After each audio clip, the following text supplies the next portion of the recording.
Basketball tournaments have been canceled, not postponed, canceled. For so many years, March Madness has been this sporting vehicle which has a magical way of bringing people together. But now with coronavirus fears increasing, bringing large groups of people together has become the last thing you want to do. For that reason, it had been decided earlier that games would be played in virtually empty arenas.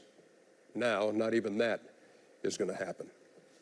Here was the statement released by the NCAA. Today, President Mark Emmert and the Board of Governors canceled the Division I men's and women's 2020 basketball tournaments, as well as all remaining winter and spring NCAA championships. This decision is based on the evolving COVID-19 public health threat, our ability to ensure the events do not contribute to spread of the pandemic, and the impracticality of hosting such events at any time during this academic year, given ongoing decisions by other entities. This has been a surreal last 24 hours, Kenny. It really has.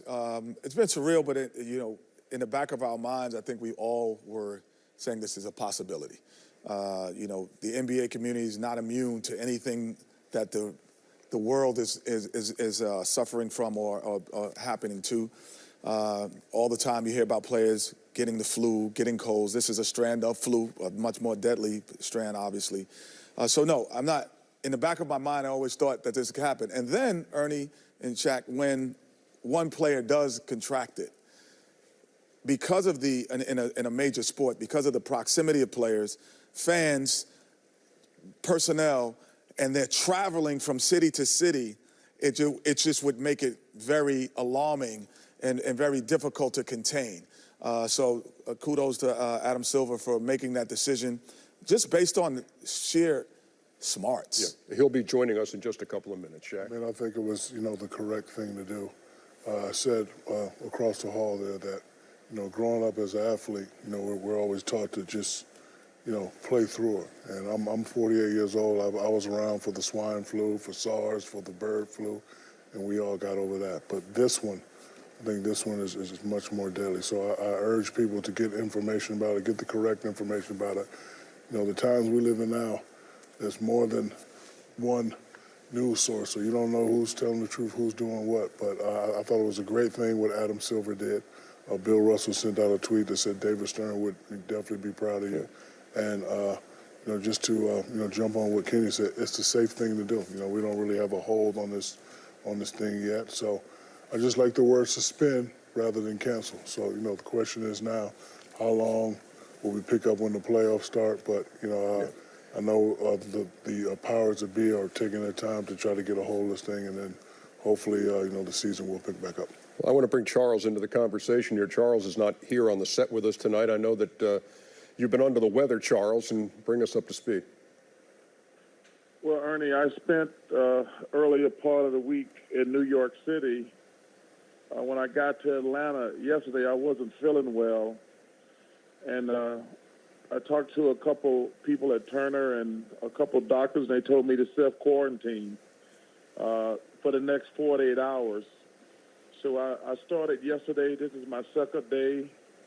I haven't been feeling great, and they didn't want me to take any chances. So they told me to quarantine myself for 48 hours. I went and took the coronavirus test late this afternoon. I have not gotten the results back.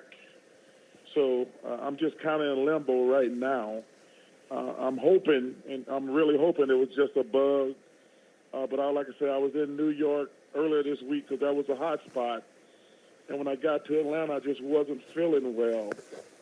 But I took the test, and I haven't gotten the results back. But that's where I'm at right now. And we love you, Chuck. You know that, and we're praying for you. And we certainly hope that when you get the results of that test, it comes back the way we want it to, and that would be negative, obviously, man. So you hang with them, and you're going to be with us as the rest of the show goes on. Adam Silver, the commissioner of the NBA, is standing by and joins us now. And Adam, I know this is the last 24 hours. You've had more than you can handle in that office. So I really appreciate you taking some time with us now. Can you kind of take me through the way Wednesday played out, culminating with you saying this is we're going to suspend the season? Absolutely. First of all, Charles, I hope you're feeling better. I didn't even know you had a coronavirus test, and obviously I hope it comes back negative. I mean, the good news is that, I mean, especially for healthy people under 70, it's very treatable. But I think, as Kenny said earlier, that I think we're at the point now that this has been declared a pandemic, that it's virtually impossible to contain it, and it's going to become widespread. And also, as Kenny said, the NBA community is not immune, and so it's going to spread throughout our community as well.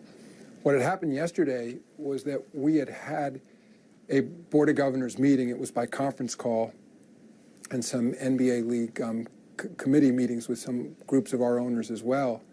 And the very purpose of the meeting was to decide what our next step should be. I had been talking to your colleague, Grant Hill, former NBA great, who's also on the board of the NCAA, and he'd been filling me in on their discussions about facing the decision as to whether they should play at that point. They've obviously canceled at this point, but whether they should play with or without fans. And some of the same experts, in particular, Dr. Vivek Murthy, who used to be the Surgeon General of the United States under Obama, was advising us both. And the truth is, up till a few days ago, or even up till yesterday, the experts were unclear as to whether, as a public health matter, NBA arenas should be emptied. I think there was a clear consensus that for people over 70 or people who have any sort of underlying ailment or a compromised immunity system, that they should not be coming. But again, it was an open issue. So we had a board meeting. We had scheduled one for Wednesday and one for today. The purpose of the one Wednesday was so that we could run through every team and get their point of view. We have some owners who have a fair amount of expertise. Mickey Arison, who owns Carnival Cruise Lines, who's dealt with these issues for years, and others who had opinions. And essentially the discussion was, should we attempt to play our games without fans in the arenas? Would that be safe? Or we should take some sort of hiatus? And then the plan was for the league office to process that information and then have another discussion today and make a decision. The call went on for several hours, and I was heading home, I think around 8 o'clock or so last night, and I got a call from the league office that we had just learned, literally is right before tip of that Utah Jazz Oklahoma City game, that Rudy Gobert, and I'm almost only saying his name because he made it public that he was one of the players that ultimately we learned tested positive, that although he had been separated from his team the day before because he had been running a fever. And once his test came back positive, we needed to make a decision whether we were then going to cancel the game. And the fans were in the seats, ready to go. We were now 5 or 10 minutes past the point we were supposed to tip.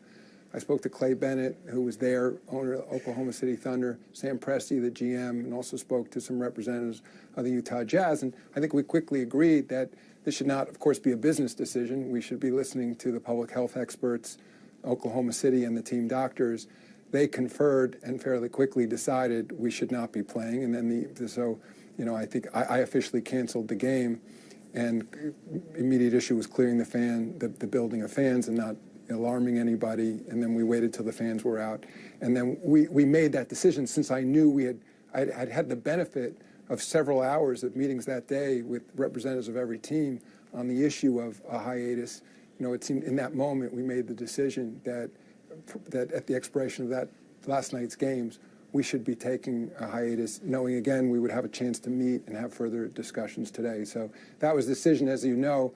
Then we ended up later that night all reconvening because one of the referees at the Sacramento Kings New Orleans game had also been in touch with the Utah Jazz.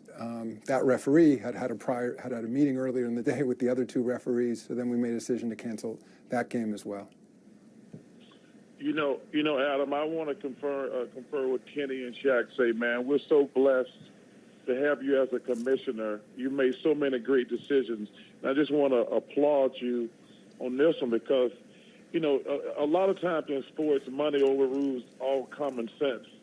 But this thing is so scary. We don't know anything about it. One thing about NBA players, we're probably the most famous people in the world. and you have so many kids and so many people coming up for you, asking for autographs, taking pictures with you. If a bunch of these players had this thing, it could be catastrophic for a lot of people. You know, it's a great point. I mean, of course, our concern first and foremost is for the safety of our players, our fans, everyone in this NBA community, people working in arenas, and those fans who come to our games. But to your point, you know, when you think about a social network, you know, we all think of social network now in terms of the internet and digital communities, but where social networks begin are people moving around. And as you guys were saying earlier, I mean, players, if you think of one of those maps in the country of where planes go, that's what players do. They move from city to city.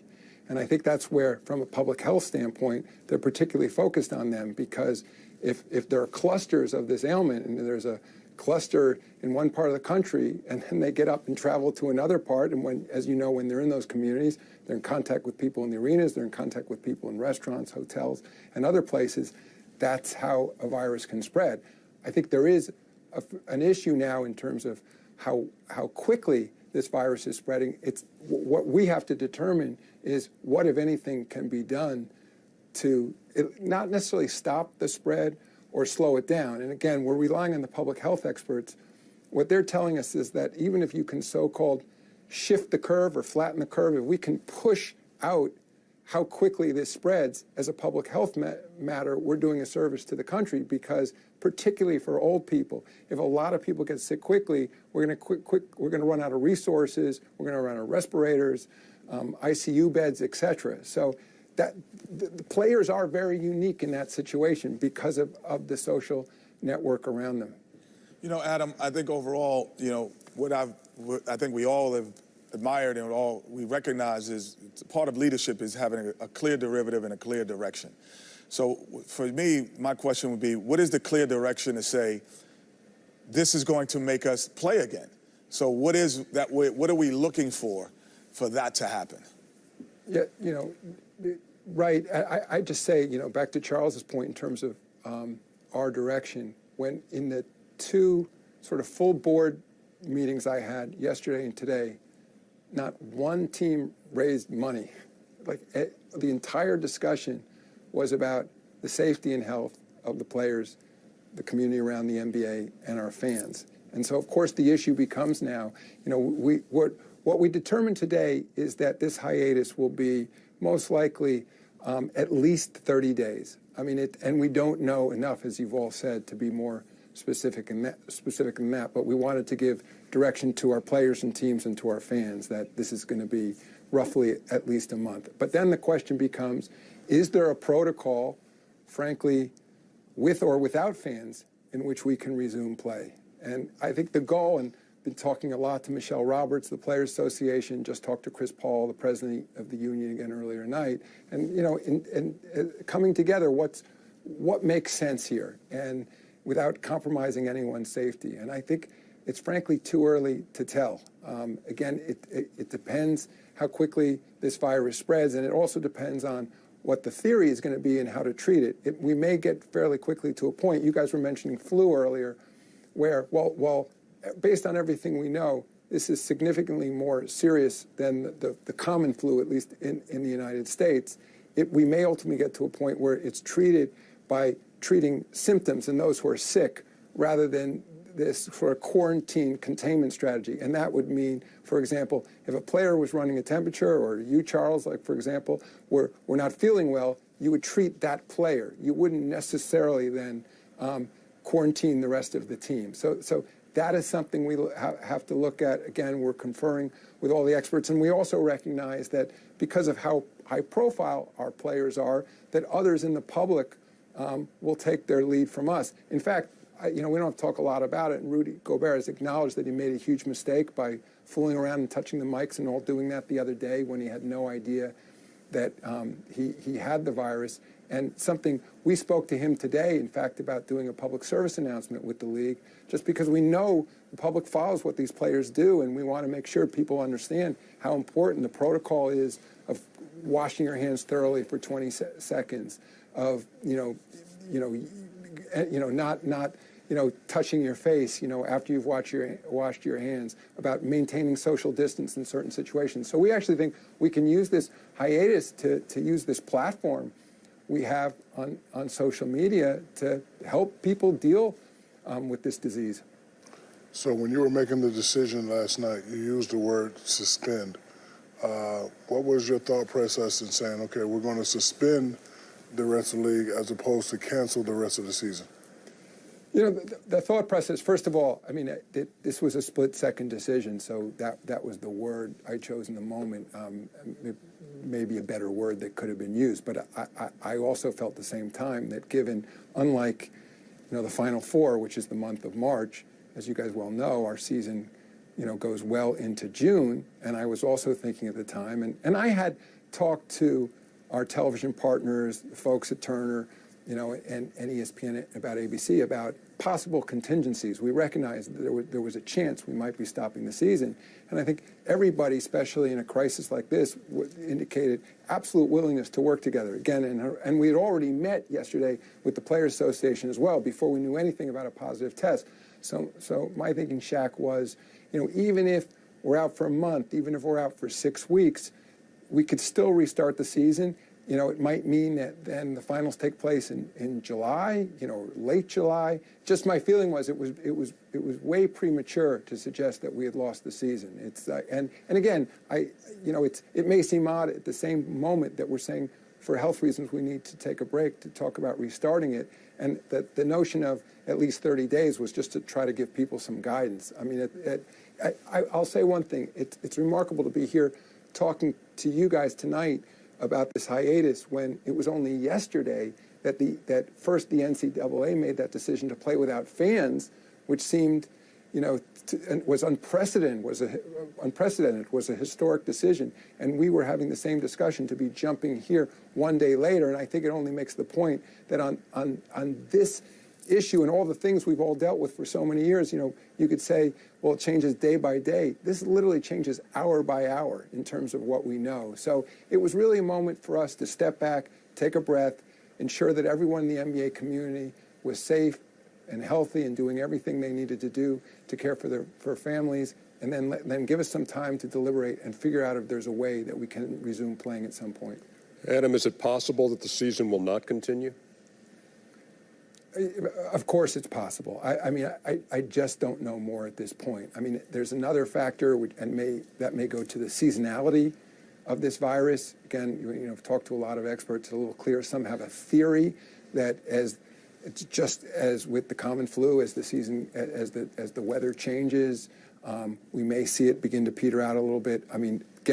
We don't know. So, at this point, we're just waiting. One of the things we want to do during this hiatus, and this is one of the things, I had a meeting with our general managers and team presidents late this afternoon by conference call to talk about how are we going to use this time, decisions as to whether the players will stay in market. Understandably, some of the players may play in a market, but their families may live in another city. Will they be rejoining their families? What's the best way to keep them safe? What's the best way to keep them in shape? All those things are still on the table because this has happened so quickly. Adam, you've been more than gracious with your time tonight. We truly appreciate it. Can't thank you enough. And we'll stay in touch. And again, well done on doing something that's nobody wanted to see, but nobody can really argue with, given the magnitude of this situation. So thank you very much. Yeah, thank you, Ernie, and feel better, Charles. Thank you. We will take a break. Another facet of this story is the fact that you have so many employees working games around. And that ends tomorrow, but I took the test late this afternoon. Dr. Gupta, how about I know the testing has been a point of contention, certainly in the coverage of the coronavirus, about the availability of it, et cetera. Where do we stand right now? Yeah. Well, can I just say to Charles first? Because I consider Charles a friend, and Charles, I'm sorry that you're not well. I hope that you feel better. This is, I think, frightening for a lot of people to hear of people we know becoming sick. And, you know, the chances are, Charles, thankfully, that you will, whatever this is, regardless of whether it's flu or coronavirus, it sounds like it wasn't flu, sounds like you got tested for that and it wasn't flu, but the chances are, statistically, you're going to recover and be fine. But I know it can be really tough. So just want to say that I'm thinking of you. The tests are hard to come by. I mean, look, and this is something that we've been talking about for some time, for several weeks now, talking about the fact that the testing just seems to be inadequate in this country. And look, we can look in other countries around the world to get an idea of what's possible. In even South Korea, they were testing some 10,000 people a day. And for a while here, you know, we were testing, you know, hundreds possibly total, you know, over a long period of time. The reason it's so important is without doing surveillance, sort of understanding, having eyes on the issue as people have framed it, we don't really know how to tackle this problem. We don't know how significant the problem is now. Charles just mentioned New Rochelle. I was in New Rochelle today looking at the hospital system over there.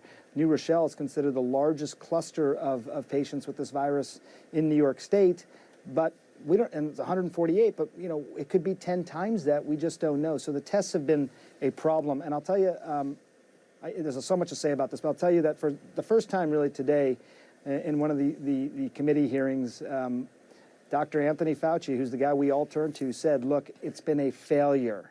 He used that word, it's been a failure. How hard does that hurt to describe our public health system having failed in this regard?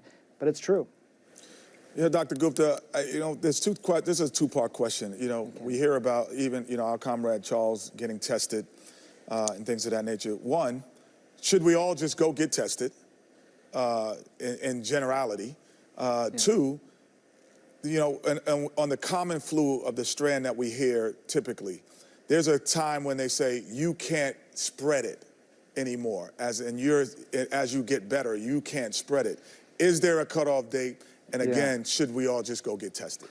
Yeah, so Kenny, with the first question, I don't think that everyone needs to go out and get tested, and there's a few reasons for that. Obviously, one of them is the obvious one, there's just not enough tests. But the other thing is that, you know, for people who have symptoms, who have some sort of known exposures to someone who's known to have the virus, that puts them in a different group. But without that, you know, if you go to the doctor and you have symptoms, like Charles did, the first thing they're probably going to do is test you for the flu, because that's still far more common. So you want to rule out the flu first, and then if that comes back normal or negative, then you can get tested for the coronavirus. I don't think we're suggesting that people should all start going to the doctors and just getting tested just to find out for their own sake. There's really not a lot of value in that. At some point, I'll tell you as well, Kenny, that once it's established that the virus is really here and circulating a lot, testing may actually not be as helpful at that point, because at that point we've established that the virus is really spreading in the country, and there's no particular importance to test you, because we're not going to do anything different for you. There's no particular medication or something like that to give.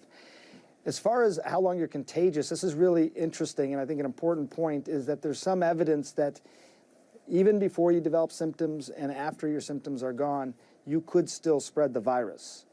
This is contagious, and when they say spread, the way that they measure that is they say, how many people am I likely to spread it to?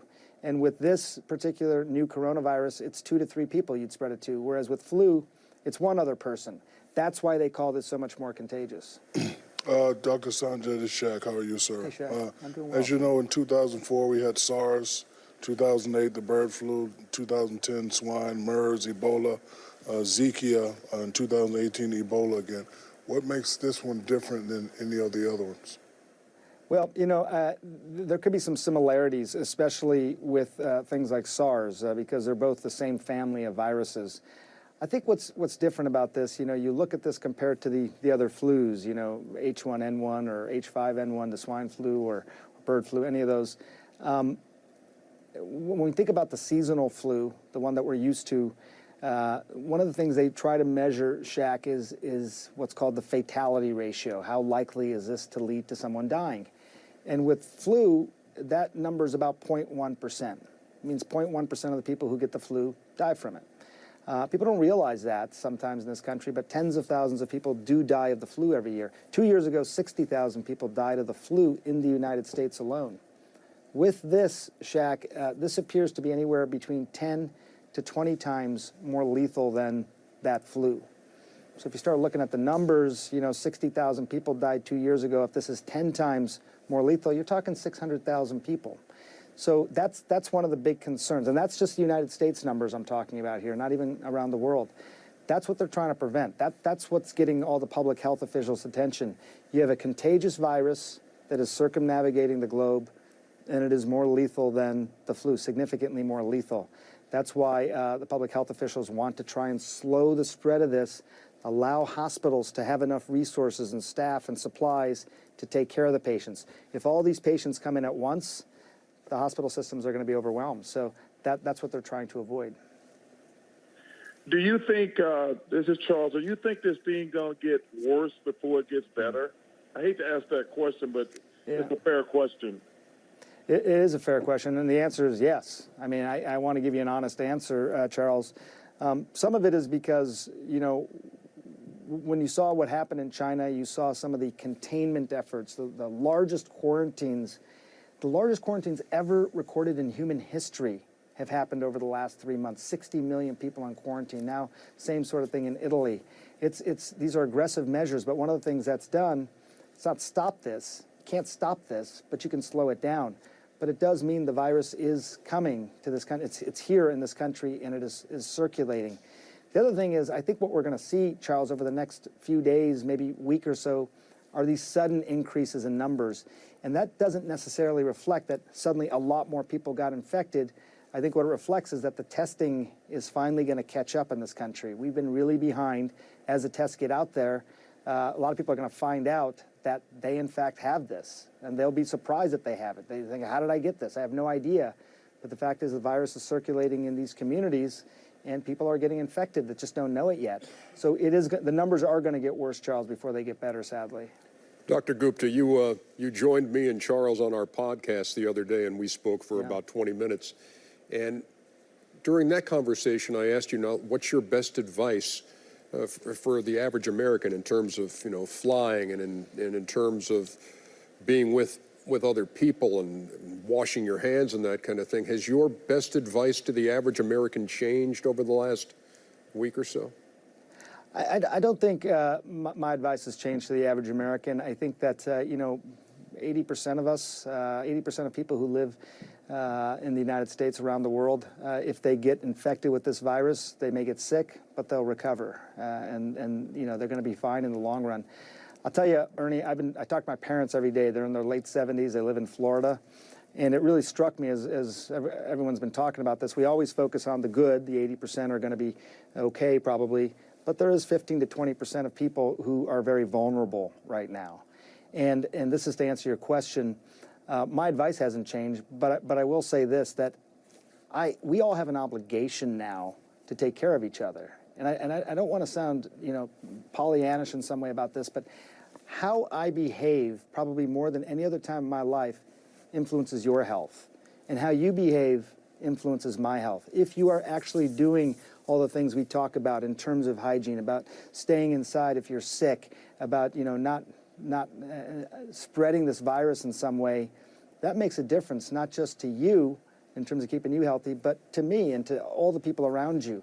And I was thinking about, I want to visit my parents and spend time with them, but I also know that I was just in New Rochelle, and if I have this virus, I would hate to have spread it to them. So I got to think of myself as potentially harboring this virus and not spreading it to people. So keeping my distance, not shaking hands with people.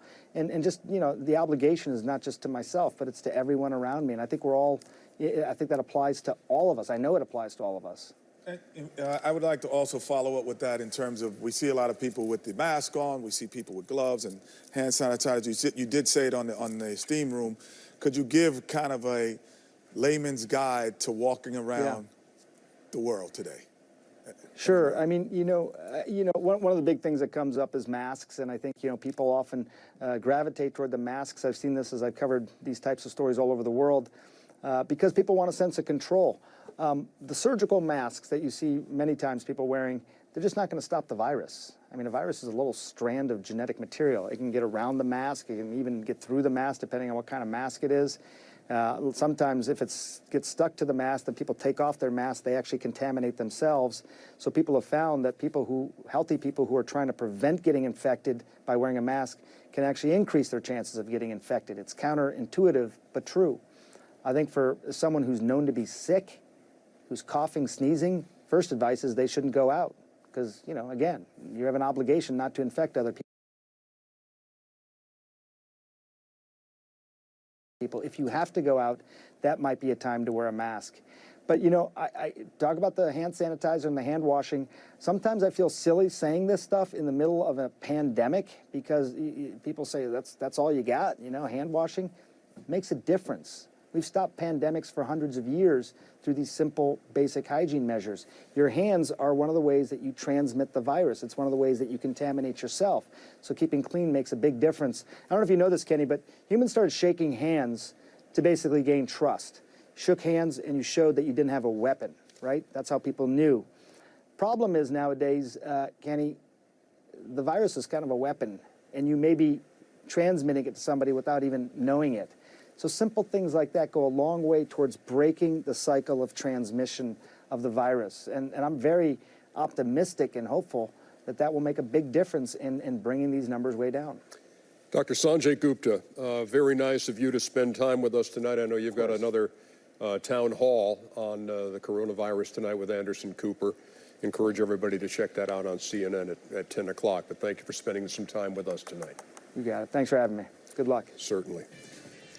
Canceling sporting events, school, office work, etc. What we really need to do, what we really need to cancel is 2020. No, not at all, brother.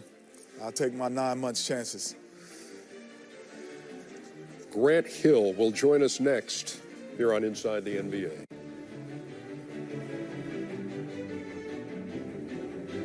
I have been on quite a few emergency board calls, both with the NCAA and with the Atlanta Hawks. And, it's been challenging. It's been extremely difficult. And I think as it relates to the NCAA, it was about doing the right thing.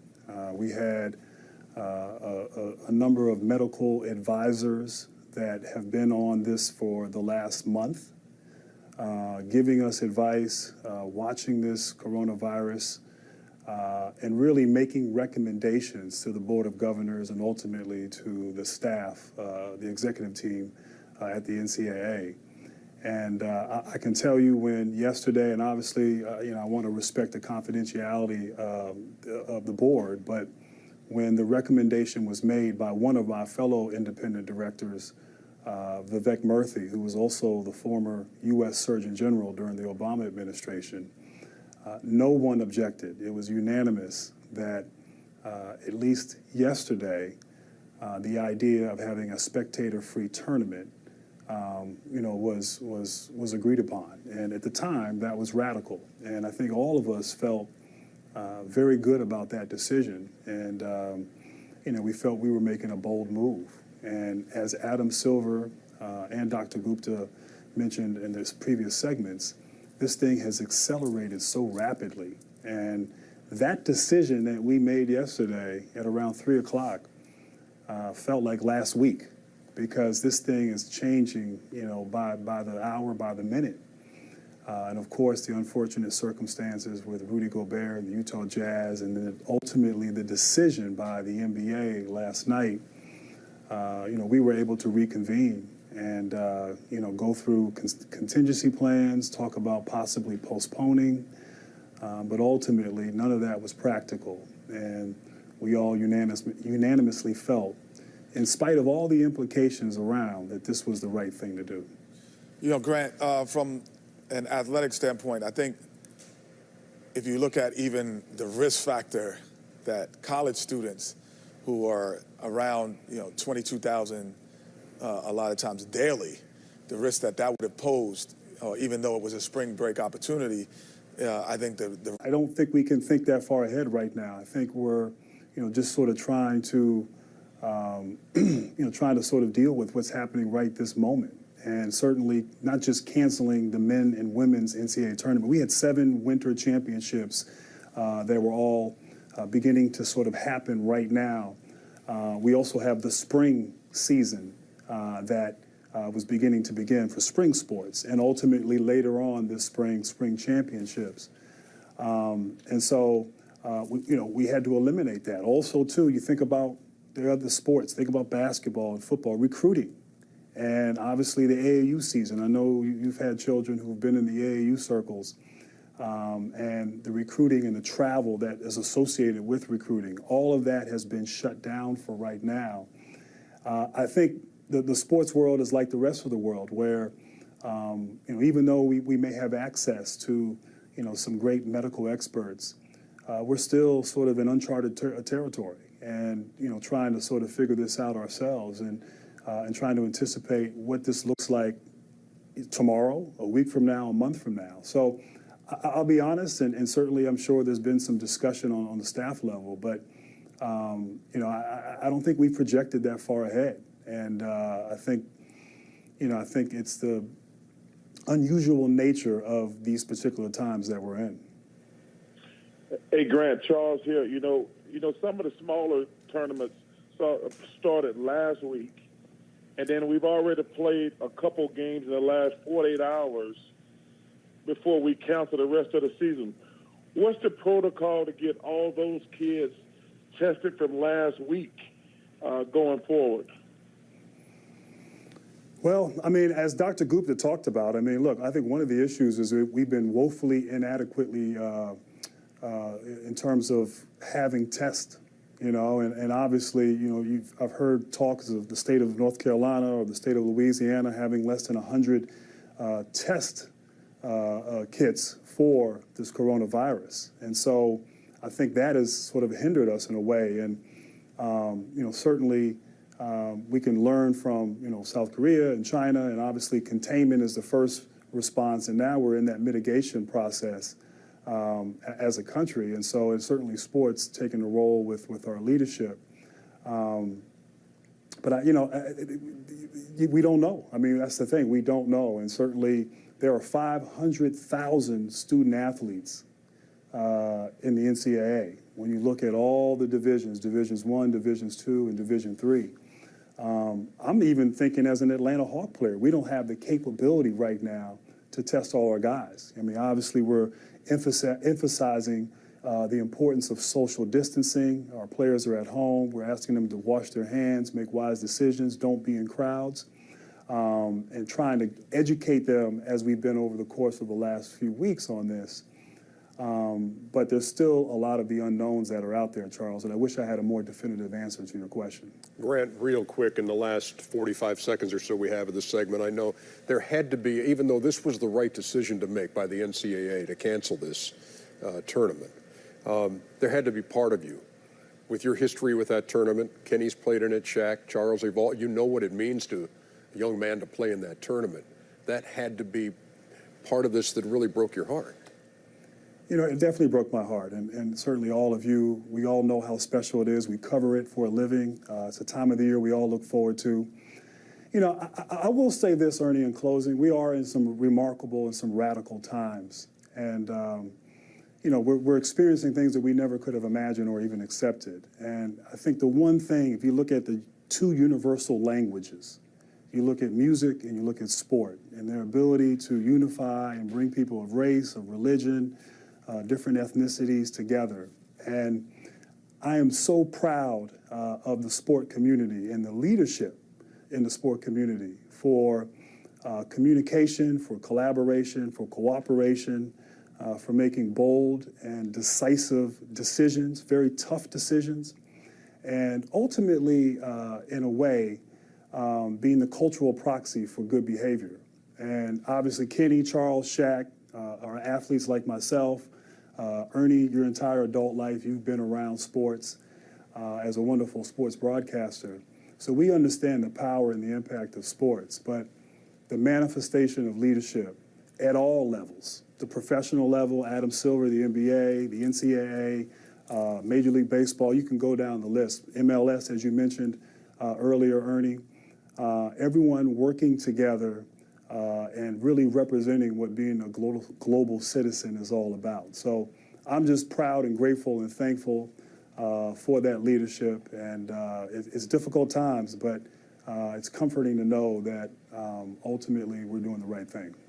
Grant, well said, and thank you so much for spending time with us tonight here on Inside the NBA. We'll be right back. Back here inside Studio J as we wrap up Inside the NBA on a night when there were no NBA games as the season has been suspended. I want to thank the Commissioner, Adam Silver, for joining us, Dr. Sanjay Gupta, Grant Hill, for all of their input and all of their insight tonight. And Charles, I want to thank you for joining us on the phone in a difficult time. And for those who are just tuning in, and you revealed that you have been tested for the coronavirus, awaiting the results of that. And, you know, we just send you nothing but our sincere good thoughts and prayers, man. Well, man, I appreciate it, man. You know, I love you three guys. I wish I was there. But I want to say, I want to give my best to Rudy Gobert. I know a lot of people are piling on him for what happened. He made an honest mistake. And Kenny and Shaq know we all touch each other's stuff every single day when you're on an NBA team. That's the best thing about playing, screwing around with your teammates. And I know he feels awful, and I just want to give him my best. And we hope that, as Adam Silver pointed out, too, that they can find a way that Rudy Gobert can use that regrettable episode for a greater good and to kind of get the message out about taking this seriously. Yeah, I just think that overall, for me, the show is super informative with Adam Silver and Dr. Gupta and Grant as well. Just super informative. You know, a lot of times, you know, we're here and we get a lot of the hijinks. You remember, we're going to see Shaq falling over. We pushing him in the Christmas tree. But a lot of times people forget about the Kobe, night. They'll forget about when civil rights, when we have, we're talking about all of different things during Martin Luther King's birthday, talk about Trayvon Martin. We have all of these subjects that sometimes gets missed. This is one of those moments for me. Exactly. To just inform, because I think, and I'll speak for us, I've always come to this show because I feel I can trust what's being said here. And I hope that people at home can feel that same way. What I know about us, what I know about this country is when you back us against the wall, we rise. I love seeing people compete. I know right now it's some guys not watching the show. They're in the laboratory trying to figure something out. I'm just, very optimistic about that. I just hope, some pharmaceutical company comes with something very quick. Because, again, I'm 47 years old. I've seen this 48, before. you just Yeah, had the that's birthday. right. You had the birthday. 48. So You had the birthday. I've seen this before, not of this magnitude, but I've been around SARS, swine, bird flu, MERS. But this one is a little different. So I just want to urge all the scientists and all the guys, the pharmaceutical companies, keep working. We love you guys, and I know you guys are going to come up with. Steph, what was kind of the vibe among the team when you got the news, and kind of take us through that process a little bit if you could? I mean, it was a little shock for sure. We had obviously paying attention to the latest current events and kind of all the conversations around what should be done in terms of the outbreak and I think when we found out that there weren't any fans, it's kind of just you don't really know what to expect. Been in this league for a very long time and never had to deal with anything like this, so. It'll be different. It'll be weird. Obviously, understand the perspective and the decision in terms of trying to do our part to stop the spread and keep people safe first and foremost, and deal with the repercussions of what that means going forward. What were the last 5 days or so, 6 days for you? Like, you have the comeback, and then obviously, you get the illness and you have to be tested, and then obviously what it's now become. I mean, it's obviously different, but again, you kind of just deal with what kind of cards you dealt with in terms of, like, I was excited to come back and play, and then started to feel a little under the weather, and obviously, the seasonal flu, all that type of stuff, it comes and goes for a lot of different people in different walks of life. But obviously now there's a little bit of heightened sensitivity, as there should be, with the coronavirus. So had to go through my necessary process and steps and making sure I was all right and my family and the team and all that type of stuff. And everybody, all the experts in terms of who was in charge of that process stepped in and did all the right things. Steph, you didn't play last night, but if you were playing before a crowd, would you feel a little at risk? Would you feel a little leery about that at this point in time? Me personally, no. Just in terms of there's a lot of conversations around how people can protect themselves and the necessary things they should be doing on a daily basis.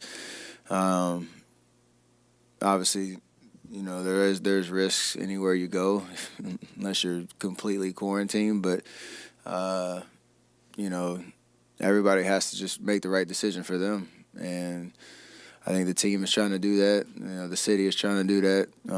We have jobs to do, and as long as there's games to be played, we're going to play them, whatever the circumstances or the atmosphere is like. But we've been educated the last week and a half on all different ways to protect ourselves, our teammates, the practice facility, the arena, with our hygiene and things like that. So.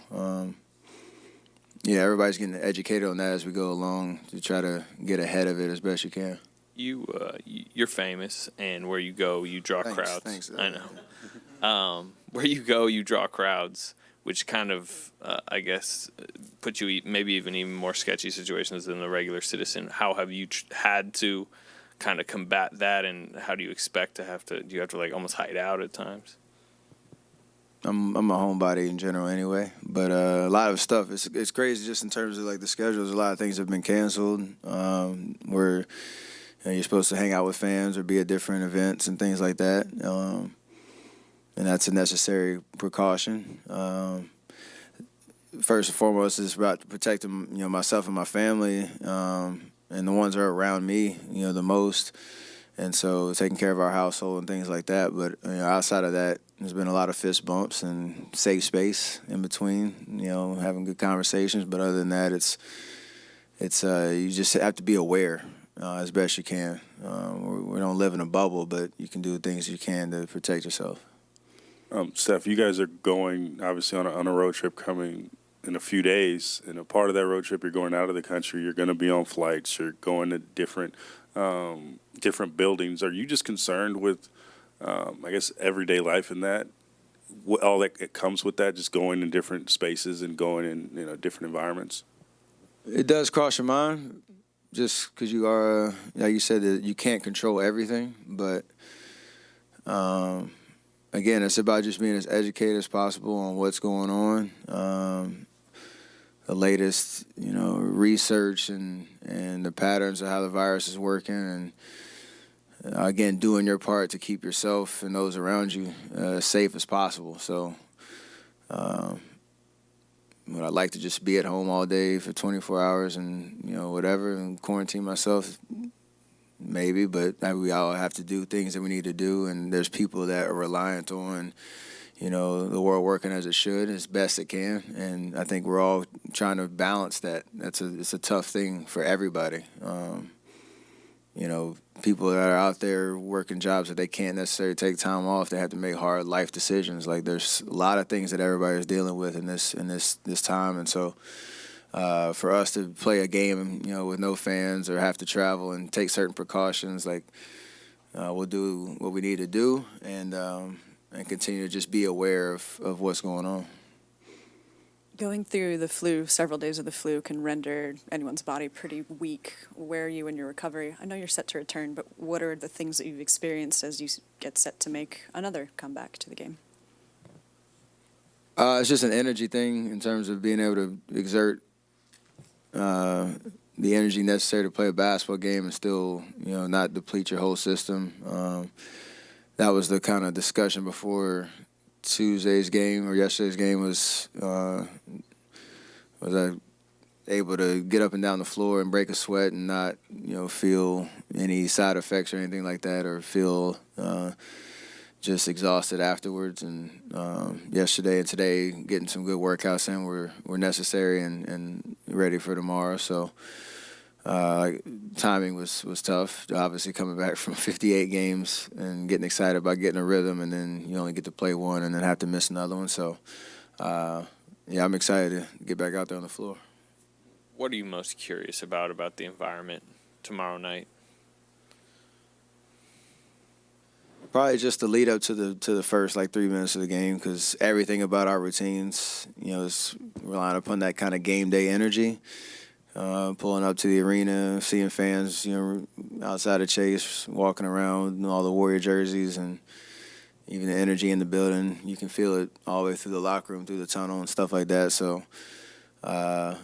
once the game actually starts and you see another team out there, it'll be weird, but I think we'll kind of get into that flow fairly easily. But just that lead up to it, there's going to be a lot of big eyes out there just kind of observing how different the situation and the atmosphere is. Trying to play an actual NBA game that counts with no fans in the seats. So. Music. There was some talk that players might want music because they're used to it. For sure. Just try to make things as normal as possible. I remember the game in New York a couple years ago. They did kind of an old school throwback game with no PA announcer, but there were fans in the crowd. That was even weird, where you didn't have defense chants or instrumentals playing or whatever it was. So it'll be, I don't know how they're going to do it. At the end of the day, once we start playing, probably won't think about too much of that. Is there anything that you can do to prepare for that sort of atmosphere, or talk with your teammates, or is there anything else that you can compare it to? Nothing to compare it to, but the only thing is just try to have a conversation about how you raise your level of intensity from the jump, because you don't have that extra adrenaline rush of playing in front of 18,000 people like that. So that's really the only thing. Again, I know once the game starts, it'll be fairly easy to get into that type of flow, because the other team's going to be out here trying to beat us and vice versa. So that'll take care of itself.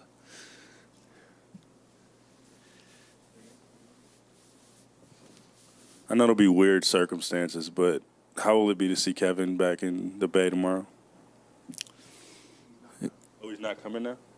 Oh, well, never mind. Does he count as a fan because he's not playing? Ha. Thanks for watching ESPN on YouTube.